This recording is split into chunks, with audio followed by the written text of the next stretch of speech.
everyone. Welcome to Achieving Success with Olivia Akin. I'm your host, Olivia Akin. Each week we will discuss the roadmap of achieving your personal and professional success. We give you real life stories on growing personally and professionally to achieve your life and career goals with the help of some top-notch guests.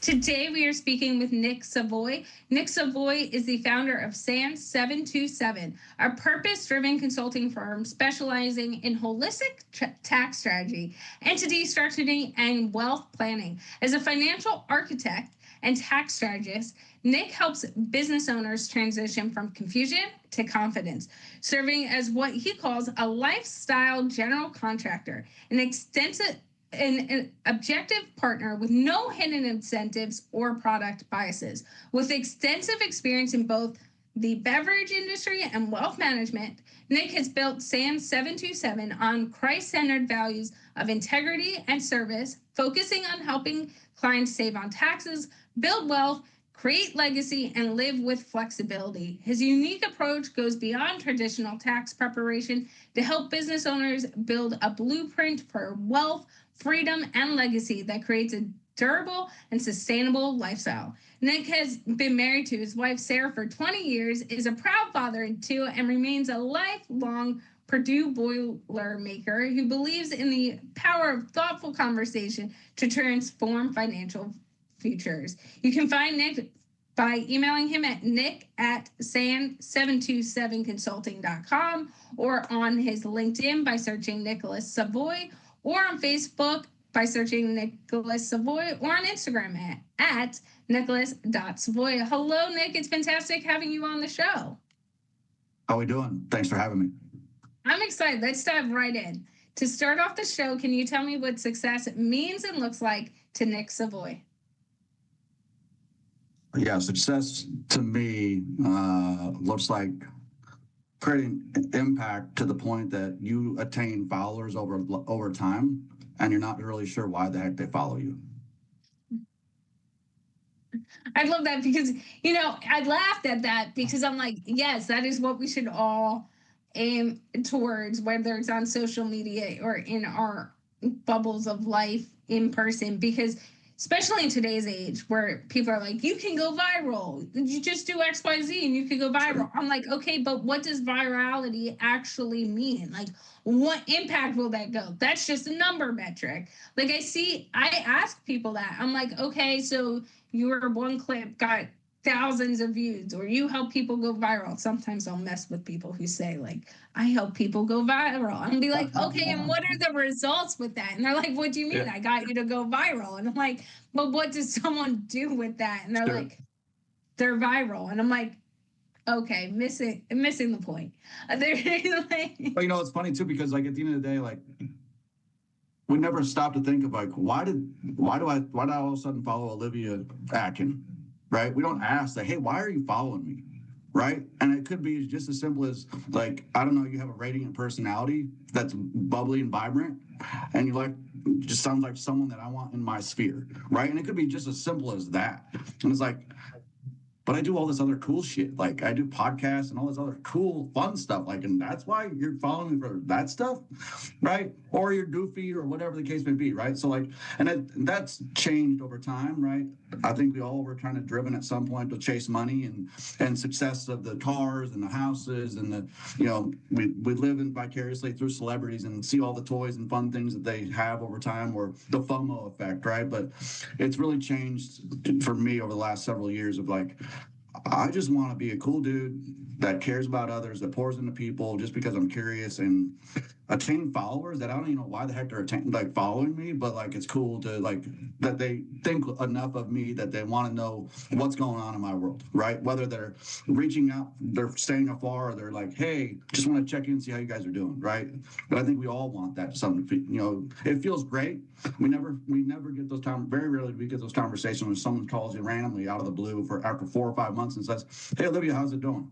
Just want to check in and see how you're doing. How's business going? How's life going? It's like, wait a minute, like, I don't have that very often. Like, you just randomly thought of me on a Thursday, 5 months later. Like, what the heck? Why did that happen, right?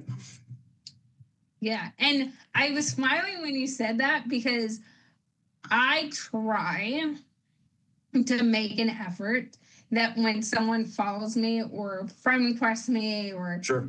LinkedIn or Facebook specifically, I'm not as good as it on Instagram. But really, those two places, I'll send a message. Hey, thanks for requesting to be a friend. Now, I do think, like, for example, on Facebook and LinkedIn, where you have to add the person back, I'm very like, I will go and look at their profile. If it's someone who's like, I'm a podcast promoter, and I'm like, you're about to spam the shit out of everyone in my network, and you don't actually do any, like, you're clickbaiting people here, or you're gonna buy bots. This is gonna actually hurt someone more than help someone. I'm like, decline. But like, if I go and I like you reach out to me and you ask to be a friend, and I'm like, oh, Nick looks awesome. Like, yeah, I try to make it an effort and stay on top of it to then send a personalized message and be like, hey, Nick, I'd love to connect with you. Can you tell me more about you and like what made you decide to connect? And sometimes it's like, I get the honest thoughts of like, you came up as a suggested friend, and I was like, okay. I've gotten the like, oh, I did it because like you had cool pictures, you're doing XYZ, or I see a bunch of stuff around podcasting. I'm interested in this, right? And sometimes like for me, I'm like, I love it when they're like, yeah, you popped up. Like, look cool. I just said, yeah, why not? And I'm interested to see your posts. But like, I have no real intention, and I'm like, great. And then there's the times where they're like, oh yeah, it's because of your podcast stuff, and I'm trying to learn more and this and that. And I'm like, awesome, I'm making an impact in this way. You want to hear this. Let's keep the conversation going. That's the validation part that we oftentimes, those are the results, right? And the validation that we always want. But like, it's so much more impactful when someone's like, yeah, I'm trying to figure out this podcasting or marketing play that's different than, like, I don't know any space, but I want to learn, right? And it's like, oh shit, someone actually paying attention. Like, I am doing, like, it is working, right? And I think to your point too, it's also one of those things that I'm always intrigued. I'm very similar. I'm always intrigued as to why someone connects with me. So if they don't put a personal note, which I think creating a personal note is critical, right? Because then we can see genuine like interest. Like, you reached out, you didn't use the prompt, you didn't use the AI, you just didn't hit the send a link, friend request button. Like, you put a little note in there that said, hey Olivia, look awesome, like, want to connect. Like, that shows like genuine, like, I'm gonna pour more energy in initially. It's worth the 30 seconds to respond back and figure out like, how does this new relationship work in the ecosystem, right, of life. Yeah, and what I always laugh to is like when I send those out, and then you'll always occasionally, it happens no matter what. I kind of joke it's a numbers game. You will get someone who's so aggravated that you message them like, what do you want? Are you trying to sell me something? And I'm like, I just maybe, I don't know, maybe down the road. Not sure yet. I don't know. And I'm like, okay, I just won't talk to you anymore. And like, we can unfriend each other. I was like, I really didn't know that I was going to aggravate you this much by reaching out. Those I always get too. I've learned to be like, okay, on to the next. Don't get offended. But that being said too, one thing I mentioned in your introduction, and we've talked a lot about it as well, is your mentality around taxes, how you should think about taxes and everything. And one thing that I mentioned in the introduction is you call yourself a lifestyle general contractor, which is such a unique way to describe what you do. What inspired you to say, I'm going to call myself a lifestyle general contractor? And how does it change the way clients think about working with you? Yeah. Well, I got to give credit where credit's due. A really good friend of mine by the name of Sean Bean, he and I were talking back in the fall, and he's just an interesting cat. And he made the comment one day while we were talking through business and life and all this stuff. And he goes, dude, you're not just some financial person. You're a financial architect. Like, you like the puzzle piecing and the chess matching and creation. And I love puzzles. And I don't play chess much, but I like the idea of chess. My son kicks my butt every time, so that's probably why we don't play it much, right? But it really just kind of, when he said that, it really hit me different. And it made me reflect on, like, what does an architect do and what does a general contractor do, right? And so a lifestyle general contractor, that kind of morphed into that of like, how do we dumb this down, which I don't like saying dumb this down, but how do we dumb this down to a fifth grade level that Olivia can feel welcomed into a conversation, positive conversation around money and taxes. And the lifestyle tenant, so when I started looking at reflecting on the general contractor, I'm like, an architect designs a blueprint and hands it off to a general contractor. And then the general contractor is generally the project manager that oversees the subs doing the work, right? And so that's how all this kind of came about, is like, one, in the financial space, we don't have a lot of financial architecture being built. We don't have blueprints being built before we just jump into the what's.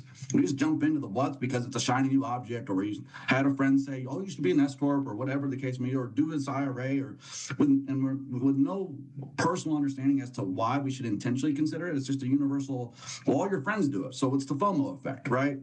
And so I think that's really kind of how that has morphed, and I embrace it now. Like, I was just having lunch today, and someone said, what do you do? And I'm like, I'm a financial architect in the lifestyle general contractor business owner. And they're like, hold on, like, what does that mean? Right? And so it's catching people off track to be like, tell me more. Mm-hmm.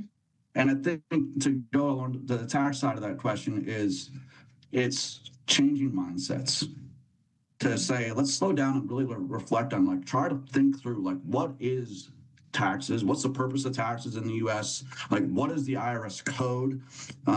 Is it truly a rigged system where we're the losers all the time, or is there a mutual benefit there? Like, and what I've really kind of, for me, what's helped me process is just through learning is, it's the rule book to the game here in the U.S. Mm-hmm. If we want to win financially, like, we have to embrace the tax code. We have to embrace that, yes, there's rules to the game. We may all the rules, and I use the analogy of sports. My daughter plays travel softball, so I'll just use it from the angle of that from this weekend. My daughter fielded the ball at first base on the foul line. Fair, right? Technically, it's fair ball. The ump was in a bad position. He called it foul. That should have been, that's a fair, she had the out. We had to figure out a different way to get the out, right? It stinks that the ball hit fair and you're out. Should have been out, right? They got the gift of being a foul ball and another opportunity, right? But we just have to embrace, hey, if it's on the line, it's it's part of the rules. It's in. It stinks. You just got to keep moving forward, right? And so I think that's the mindset we have to take around the IRS code and taxes. Is the IRS code is a rule book of opportunity. Mm-hmm. Doesn't mean we have to love all the rules or love all the things that they've predetermined what we should invest our time and energy in to move our economic position forward as a country. But if we look at it from a mindset for the financial side, not a philosophical belief side, we're going to get rewarded with a bunch of thank you notes. Mm-hmm. And one thing you and I have talked about multiple times, and I think is so important, and you even brought this up moments ago, is how you look at taxes and how you understand them. And I think such a big part of finances in general is there's this lack of comfortability, and which goes and ties into the lack of understanding. And I'm a big person of like, tell me the why. Tell me why this is the path we should go down. Even like, I can't do it myself, right? But like, as long as I have the baseline understanding, I then can understand it. And so, especially with, for example, like financial advisors who always pitch me, I'm like, do you actually understand like what brings, like, why I should be doing this over something else? Sure. Why this is going to help me now? What have you found at doing what you do has been the biggest, or a few of the biggest misconceptions or lack of knowledge people have around taxes? That, I think the biggest one is that it's a completely rigged system, and that is not designed for us as people to win. And that's entirely not true, right? Now, I'll preface and say, if you are just a W-2 employee, it is not designed for you to it's not designed for you to win very well, right? But there are still ample opportunities. And I also think the other misconception is the woe is me mindset of, well, I just got to pay taxes and gosh darn it, I don't have any options. No. We all have control of how much or how little we pay in taxes. We can go and choose to go to, if I'm an employee of the podcast, right? You hire me for technical work on the back end or something of that, and I'm a W-2 employee, and let's just say you have benefits. And I jump in and we start and you say, hey, Nick, welcome aboard. Here's the benefits package. Jump in. How do you want to do? What do you want to do for your payroll, your tax elections, right? Your file 0, single. What do you want to do? We can just stop and say, hey, I want the least amount of money taken out of my paycheck. Now, that comes with an immense amount of discipline to say, start asking ourselves the question of okay, I'm getting more in my paycheck, in my bank account, which is positive. We all want more in our bank account. But I also know that I do have a responsibility to pay taxes. So if I don't take advantage of the opportunity of putting more money in my bank account and repositioning some of that money elsewhere, that the government's going to give me a blessing or an attaboy, good job, you did that, then I'm going to owe a bunch of money to the government at the end of the year. Because there is that obligation that I do have to pay my fair share. But it also then encourages us to start thinking through well, what could I do with this money, even as a W-2 employee, that the government's going to give me a blessing for doing a good job and an attaboy of hey, you get to pay us less because you contributed money into an IRA or a 401k or an HSA or a charitable donation or whatever the case may be, that does give us some of the benefits to where, we get to feel a little bit more of the blessings that investors and business owners get to maximize. Because really it's catered to those people, right? Not W-2 employees. But we also have the ability of controlling more of our money than what we believe. And we don't have to just pay a bunch to the government. And I think it's also we're in a society of unconscious spending, and it's not my fault. Yeah. Well, even one thing you just said, and one thing to add to the IRAs and all these things is, I bring this up a lot, and I didn't realize how many people didn't know about it until I bring it up and they're like, wait, what's that? And that's an HSA account, a health savings account, which is pre-tax money that can go directly into it. I think the cap is $19,000 a year you can put in. Some roll over, some don't. So look into that. I'm not trying to give any money. You're a little high, but it's actually for a married couple, it's $8,400 a year you can put it into HSA. But your point, continue with your point, is valid. It's absolutely, I love this, where you're going. Yeah, and it's okay, so now that's non-tax money that I can go take and say, oh, I got to go to a doctor's appointment. I'm going to use my HSA account and I'm going to pay for that. Or I have to regularly pick up medication that can pay for it. Some HSA accounts will also let you get eyeglasses, as someone who wears glasses, right? And do different things, therapy appointments, your HSA account. So it's even that aspect, you have to go, if you're someone who takes medication, you're going to have to buy the medication anyway, right? It's now. Yeah. Well, I think take that another level. Take that another level. Say we're super healthy. You're young, you're vibrant, hopefully not a ton of medical issues going on, right? I love HSAs from the simple fact, by the way, I don't sell them, so do your research. This is a disclaimer, this is education only, right? And HSA is triple tax-free. It's the only vehicle that's triple tax-free.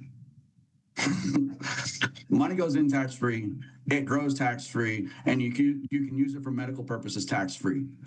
The real kicker of those types of accounts really bless those that are in very thriving lifestyles from a health perspective, because you can tuck money away for maybe we'll want a family 5 years from now. The money grows tax-free, and now I can use it for that birth down the road tax-free, and it's grown it went in tax-free, it grew tax-free, and I got to use it tax-free. Or maybe I'm building up a war chest of money for when I hit 55 or 60 and I choose to just walk away from active work with active income on a regular basis, but I'm not to Medicare. age yet. I have to go private funding for my healthcare. Now I've just built up a pool of dollars that I can use towards healthcare in the private space because I just left a W-2 job or whatever the case may be that offered me some sort of, coupon or subsidy against healthcare, right? Expenses. So like there's so much power in that. But again, we have to stop and say, what can I go do with my money versus have it just fall into a universal expense account and swipe away and move and groove and swipe away and be like, oh crap, I have no money left. Woe is me. Mm-hmm. And what would you say? So we touched upon something for the W-2 people, those individuals. Now I want to talk about how, as an entrepreneur, right? A solo entrepreneur, someone starting out. Sure. That can be a crazy time as well. With one thing I tell people, the difference between entrepreneurship and everything else is entrepreneurship never has a guarantee of exactly like every X amount of weeks you're going to make X amount of dollars. Yeah. I recently even heard something and I laughed and I was like, I told 2 entrepreneur friends of mine and they were like, that sounds great. I watched a video where a guy was like, entrepreneurship, he's like, I don't know when it happened, but entrepreneurship is like the societal, like, okay, like we'll cheer you on form of gambling. Like gambling is not approved. People are like, you go to the casino every day, like you might have a problem, right? But they're like, just like gambling, no money is guaranteed. You can be working in super long hours and XYZ is happening. They're like, literally you're gambling. And he had like a list of 5 things. I can't remember all of them off the top of my head. And he's like, but as a society, we go, oh, that's great. You're an entrepreneur. Like, good for you. You're trying to do this. Like, that would be crazy if it works. And he's like, it's gambling, but in a healthy way. People look at it as healthy. 100%. But so, especially in that point, like, how should we look at creating that financial blueprint? That's a great question. And to piggyback on that description, my wife and I were just having a conversation the other day, and she's like, "Why are you so like joyful and ecstatic about this business, but at the same time you're stressing about money? Like if it's going so damn well, like why are we worried about the money?" I said, well, there's this crazy thing called the business train and the revenue train. They're not on the same tracks at the same time, and generally it's the business train is way ahead of the revenue train, but it's working. Like people get the conversation, and it's different, in this space. Like my services and what I do for people in that space is huge impact, but it also comes with a huge price tag that they're generally not like comfortable with or used to, because we've devalued everything and we've commoditized everything to transactional work of, here, I'm gonna pay Olivia $200. Mm-hmm. Are you worth $200, or is your money worth way more than $200? We should probably pay more to keep the value high, right? Like, and so, but to your point about for what are some tricks and things for entrepreneurs, by the way, I would say too, the worst place to be from a tax perspective, self-employed. Your taxes are the highest and you take on all the risks that you just talked about. But how many people jump into entrepreneurship or a side hustle just to make a little extra money? They're still operating at the mindset that they're a W-2 employee. Like we had this conversation and you're in charge me $500. And if you were just working as a self-employed individual, do you think you made $500? You didn't make it. Your podcast and your business made $500, and it probably cost you something to get all the equipment set up. So like, what did you bring in minus what did you spend? That's what Olivia makes, right? But so like for the entrepreneur who's just starting out, or that just jumps into a side hustle or a hobby that people are like, I want to pay you, and I'm going to tell you share all your information to all my friends. And now, as I ran into a guy in landscaping yesterday who jumped into landscaping in COVID because his other job went away. He's like, I didn't intend to be a business owner, but everybody liked my work. And now I do brick paper sidewalks and patios, and I can't keep up with the work that's coming in because my silly friends and parents said I did great work and they shared it with too many people. And now I can't get the damn rat rates, right? But I think the one thing that business owners or entrepreneurs have to do is they have to immediately stop. Again, I'm going to say stop and pause a lot, because I think that we just have to slow down. That's the biggest thing. Have to stop and say, wait a minute, am I an employee or am I a business owner? And if I'm a business owner, we have to change our mindset immediately. And we have to start thinking through, like, what personal expenses was I paying that now should be categorized as a business expense, right? And two, pay yourself immediately. Mm-hmm. We're not doing this for charity. I love making charitable impact. I want to impact my community. But not one business owner is out there doing this from a moment of charitable work all the time. And it's really difficult when the money and the cash flow is the rocky roller coaster, and it's like, oh, we might go through 4 months of nothing and 2 months are really good and another 17 months of nothing, and we got to figure out how to survive and not only survive but thrive. But if we don't embrace paying ourselves at least $10 or something into our personal bank account from the beginning, we're going to be trapped as a prisoner in our business. Mm-hmm. And for me, Does as that you're make saying, sense? yeah, it does. And even for myself, as you were saying that, I was like, well, I guess I kind of paid myself. One thing I did when we talk about strategy and money strategy as a whole is like, I was very deliberate when I started my business. I was not going to take out a loan. I was not going to like do X, Y, Z. I was like, I think I gave myself when I started, and I documented it so I could go back and look. I'm sure you did. I've heard this story. So like it was a documentation thing. Yeah, I gave myself like $2,500 or $3,000, and I was like, okay, to start to pay Ben, my amazing producer, who's been with me since day one, and like have some things that like I knew I needed to get before I started. And there was. And like, here's one thing: different banks make you put, like, I also created a business account. It makes you put in something if you don't want fees. I was like, okay, well, I'll put in 2,500 for that. So then there's no fees, and that's set up. And then I very like 2 months in, I was like, okay, whatever I'm spending has to be able to be covered. And so by the end of the year, I was not only covering all bills, I paid myself back that money, but I was starting to make a little bit of money. And so, then going down that road, one thing I've always like thought about, even as you mentioned those roller coasters, is okay, are all the bills, personally and professionally, like the business bills and my personal bills that I have to live off of, are they all covered?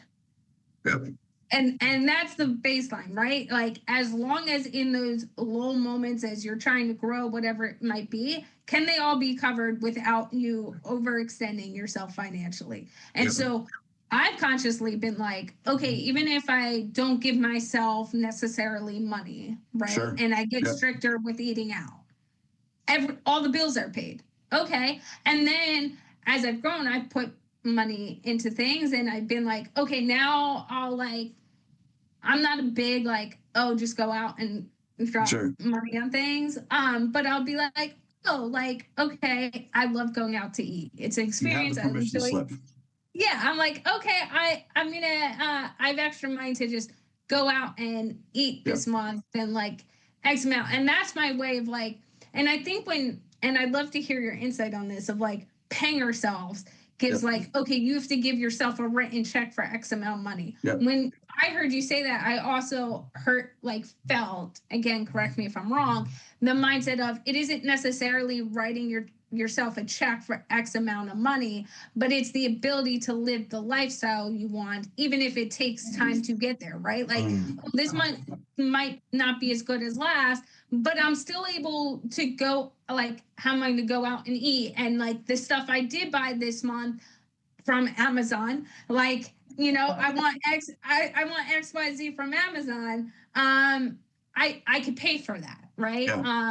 So like, I don't write myself a personal check of X amount of money every month, but I have the expenses. I put money aside for taxes and like that stuff. And then I'll be like, okay, the rest, keep some money in the business account and keep that growing. But then the rest, I'm like, okay, what do I want to do with this money? Well, in reality, right, it's also true that like you do distributions like every now and again, right? From the business account to your personal Olivia Akin account, like, and that is paying yourself. So you're not necessarily writing a check all the time too, right? But it's getting money, transitioning money and repositioning money out of the business to your personal and giving yourself grace and permission to say, hey, you can go live life a little bit. Right, the first 5 years, and a couple more things on your entrepreneurship point of like, hey, what are some tips and tricks for entrepreneurs just getting started? Embrace learning the numbers, money numbers. Like embrace learning your money, learning basic math of money in and cash flow. You got to know cash flow. You got to know money coming in and money going out. Because we can't just leave it to professionals like Olivia in podcasting and say, you did this podcast. You said it was going to give me this many new followers and this much lead generation and this much this. Bro, you still got to go do the work. Like, I can't push it all off to Olivia. I can't go push it all off to my tax strategist or my financial advisor or my tax preparer or my attorney. Like, I need to know that stuff. And I think that's one of the biggest challenges for most business owners is we have not slowed down ourselves to pause and think like, hey, what's working in the business and what's working on the business? And there's not a lot of coaching around the responsibilities of working in it and working on it. Agreed? And so then we get in this rat race of just making money, right? And it's the constant chase of making money because there is no real floor or safety net, right? And I think with that, we have to give ourselves grace to say, hey, if you're jumping out and you're gambling and you're trying to go put yourself out there, you've got to continue to put yourself out there and it will work. It will work. It's just not going to work on your timeline. But if you do good things, you connect with people well, and you make positive impact and you show value, it'll come to fruition. It's just not tomorrow or every 2 weeks when the other paycheck showed up. And so like with all those types of things, we have to remind ourselves that we are starting a business and we have to take on a brand new mindset and we have to slow down and ask people to say, hey, what does working on the business mean? And not just go make money. Mm-hmm. And it's also, does that make sense? It does. And what I want to ask you as well is, what have you found that entrepreneurs don't think about or have the knowledge around when it comes to thinking about their taxes? Like, what is something that always gets is not left off the table, but not on the table, that in reality is a tool that we can all use and should be thinking about? Yeah, so I would say the first thing is that tax planning is a one-time a year. Doing their taxes or worrying about their books is a once-a-year project. Mm-hmm. Like, I don't need to worry about my books until I got till April. I don't need to worry about the numbers coming in on every month. I don't need to worry about taxes. I got it in April. And then all of a sudden, November and December show up, and it's like, seems like we made a lot of money this year.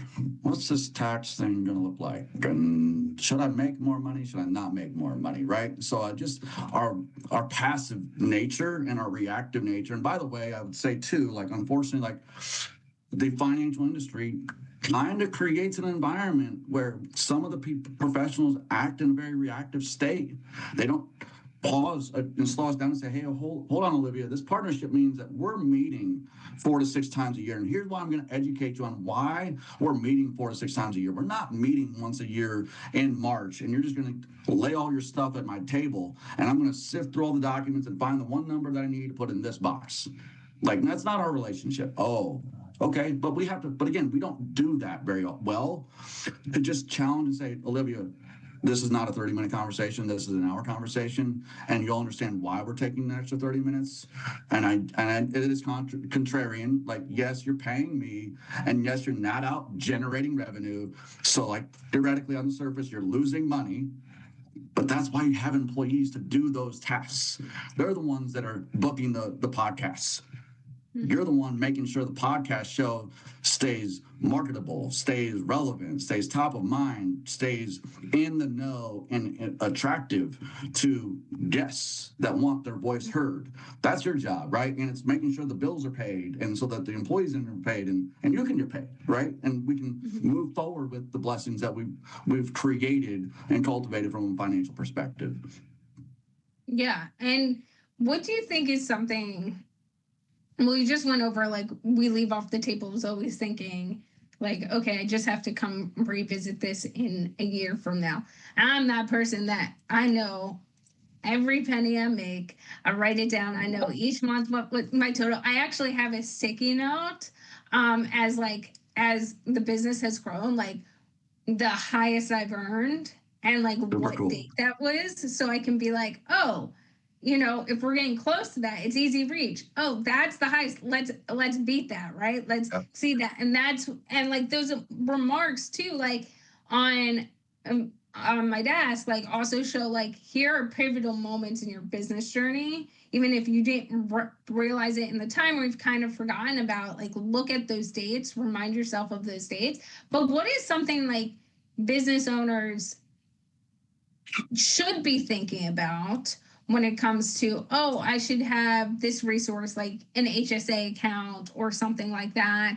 And this should be part of the conversation I'm having around taxes and strategy that typically gets left off the table. Yeah, cash flow.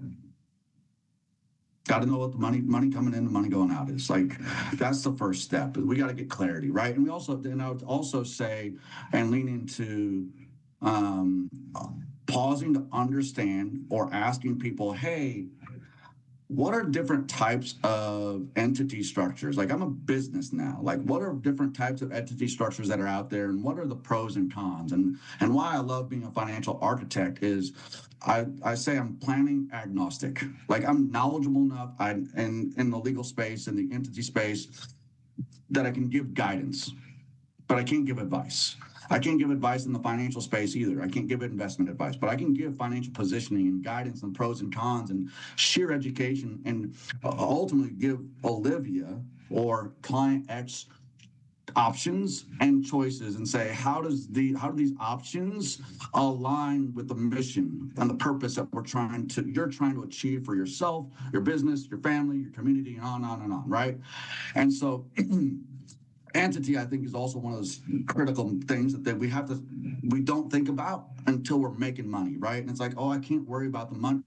I can't worry about how my business is structured until I make revenue. I don't even know if I'm going to be in business tomorrow. I haven't made $10. Like Olivia hasn't paid me anything yet. I've met 1,400 people and I've still not made any money. Like, are you sure I should jump into being an LLC or an S corp? And we just don't know. Like, we can find out. We just refuse to slow down enough to be like, how should I go about this? I was just talking to a friend of mine the other day, and he's getting ready to jump into real estate with a buddy of his. Said, "Hey, do you want to partner together on a fix and flip property?" And I called him about something else, and we just got down this rabbit hole. And I was like, "Well, that's interesting." I said, "But I have a different question I'm a little bit more curious about." He's like, "What's that?" I said, "Have you guys thought about how you're going to go into this business together?" And he was like, "What do you mean?" I said, "Well, at some point, there's going to be a split, like hopefully a positive, like divorce, right? But there's going to be a split at some point. Maybe you just both decide we're going to want to do our own real estate things. Like, so how are you going to get into the pool together and then out of the pool together?" And he was like, "Yeah, I'm not sure. We haven't really figured that part out." I said, maybe we should spend some time thinking through that before we just jump into the what, right? And so I think those are the two things that I would say in answering your question is we got to be intentional in understanding our cash flow, and it's going to look ugly, look like we're in a pile of dew, and we can't see through the forest, and we're not going to make positive, we're not going to generate positive net income or net revenue out of the thing for a little while. And we really got to be intentional about just understanding the basics of entity structures so that when we do make the jump into business ownership, whatever we created in our life over the time that we've spent building it, it's stable and protected and it's not in jeopardy, right? And I think that's critical from the standpoint that there's a lot of business owners. There's like, I don't know, 18, I don't remember what the number was. There's a crazy number of people that have started a side hustle since COVID to make extra cash, right? Which means they're making extra cash as an additional income stream, probably attached to, in addition to a W-2 paycheck. And they're out running a business on their name. And I have not even stopped a second to be like, hey, do you know what do we know what we just did? And it's like, what do you mean, what did we just do? We just we transferred a house built on concrete to a deck of cards that all it takes is one little mistake in the business and the whole damn thing's ruined. Mm-hmm. And even I remember, and you and I have had this conversation, I am very like mindful of the LLC world and all that. Sure. And when I started my business, luckily too, I have a business attorney and accountant, and he immediately was like, we're creating an LLC. And I remember fast forward some time, and I understood the importance of that even beforehand, because I worked for big corporations, and so like when I was in college working for a few friends who owned a business together, right? And I saw those dynamics. And fast forward a few years, I opened my second business, which is apparel for the U.S. Coast Guard. And that really is a hobby. Podcasting and what I'm achieving success made business. I'm like, maybe one day that'll blow up. That'd be great, right? But anyway, when I was thinking about starting that, I was talking to people, and I remember just this vivid memory just kept popping up in me, because people were like, oh yeah, I'm pretty sure you could just put that under your other LLC, and even my business attorney, when we first talked, was like, we can put this under that LLC. And I said, I don't want to do that. And he's like, well, it's going to cost you this be a few $100s, and this is going to be, and you're just starting out and this and that. And I was like, I get it. And I said to him, but here's why I'm saying that. And I said, I remember when I worked for a company in college, it was, again, two brothers and a friend of theirs, and they had a business. And I'm not going to say their name because I don't want to blow up their spot, but if you go back in my social media, you'll figure it out. And they ended up opening a sister company, which was printing shirts, because it was a sports company.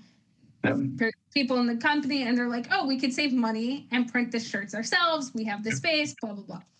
And I remember while I was working there, they had the business for years. They had started the sister company right before I got there, I think.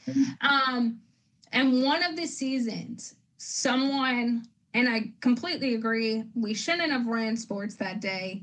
Owners and the other people in there were like, oh, let's do it. To run, right? Yeah, we'll be fine. And it was winter, and there was pure ice on the field. And someone ended up tearing their ACL. And they ended up suing. And they sued the company. Well, because the other company was under that LLC and this and that individual, the money they were asking for, the one company didn't have all the funds. Well, they got to then tap into the company that fell under that LLC and that funds. And so when my business attorney said that to me, I looked at him and I said, yeah, but I'm thinking, I get it from a business standpoint, an LLC standpoint, it makes sense. I said, but I'm thinking does this make sense from a financial standpoint? And I hadn't told him the story yet. I wanted to see what he said. And he goes, well, from the tax standpoint and all this, and from a protection standpoint, at some point we need to move it over to its own LLC. You don't have to invest that money now, but we're going to have to do it if it grows. Sure. And I said, I think we should do it from the very beginning. And he said, well, he asked me why, why I was so strong-headed in doing that. And I told him the story, and he goes, yep, that happens. You're right. Let's just create them two separate things. And I was like, I'd rather pay from that from day one then some weird thing happens, and now everything can be attacked. And I think not enough, to your point and what you're saying, not enough people think about those things, every possible way that business structure could be paying, the rock being thrown and the cards falling. Look, at the end of the day, like it's a win. It's not an if situation. It's a matter of when you're going to have an issue, right? And to go back to your gambling reference earlier, we're playing life gambling,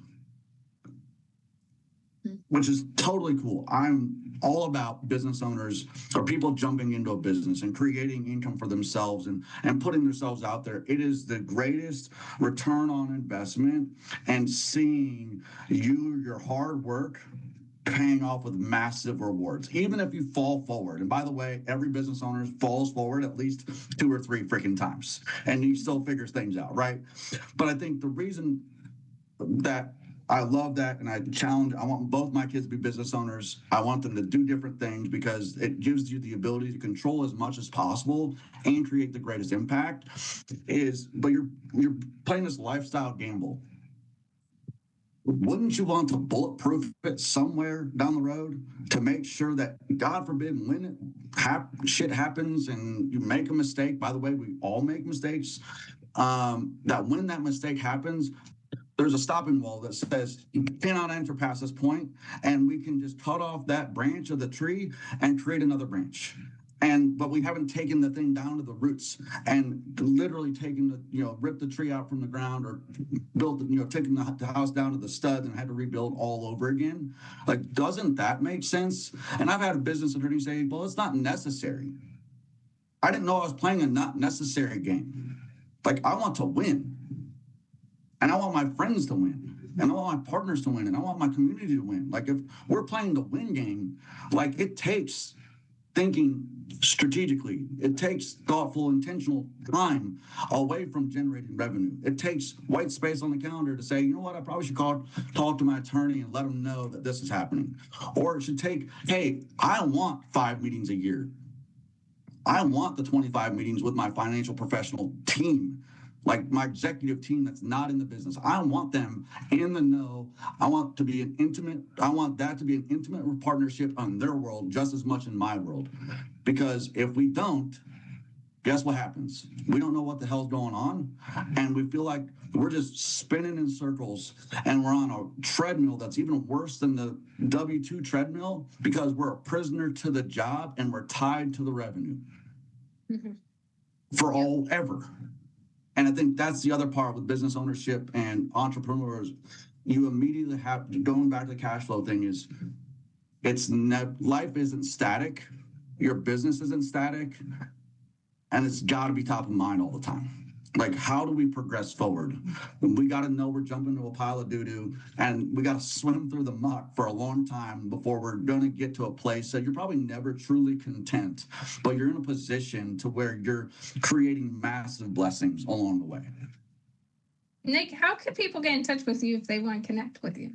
Yeah, email Nick at sand727consulting.com is probably the easiest.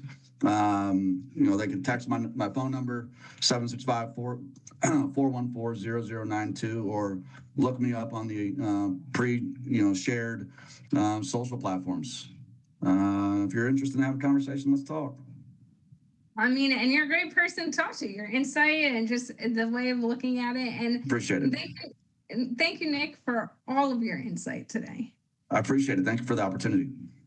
Of course, and a few of our key takeaways from today's conversation include: create a personal note when to connect to someone. So when I say that, I mean, when we started talking in the beginning and Nick talked about achieving success and getting those followers that just come to you because they thought you might look cool or this or that, he brought up creating a personal note of, hey, why did you want to connect? Or when you go to connect with someone, say, hey, you look cool, I'd love to connect. And making sure there's that level of personalization, because you never know where it could lead. And I love that he brought that up, as well as if you want to win financially, embrace the tax code. And I think so many of us think of taxes, as Nick said, as the daunting thing, the thing we just must do. Let's put it off. Let's not think about it until the day comes where we don't have a choice. It's that time of year. Get in the headspace. Whereas if we embrace it, it can work for us beneficially through if you're a W-2 employee. Like we had went in depth and talked about HSA and just looking at things differently, or on the entrepreneurial side, going in hand with that. Something Nick said is think about when you're creating that second stream of income, what impact that actually has, instead of just thinking, oh, this will be extra money. Really understanding what that brings and the things you could write off, the way money can be allocated, as well as, are you an employee or a business? And I love that he brought that up. And that is something I want everyone, I'm going to challenge everyone today to take a moment to think about. Are you an employee or are you in business? And if you're in a business, as Nick said, make sure you are paying yourself and what that looks like, so you're not in the constant rabbit wheel of that cycle, as well as embrace learning money and understanding what money is coming in and what money is going out. And as Nick said, it's so important to not only understand and embrace learning that and understanding your cash flow, but also understanding and sitting down and taking time to understand it throughout the year and where it sits versus waiting towards the end. This was a great episode with our top-notch guest, Nick Savoy. Thank you for listening and have a successful day.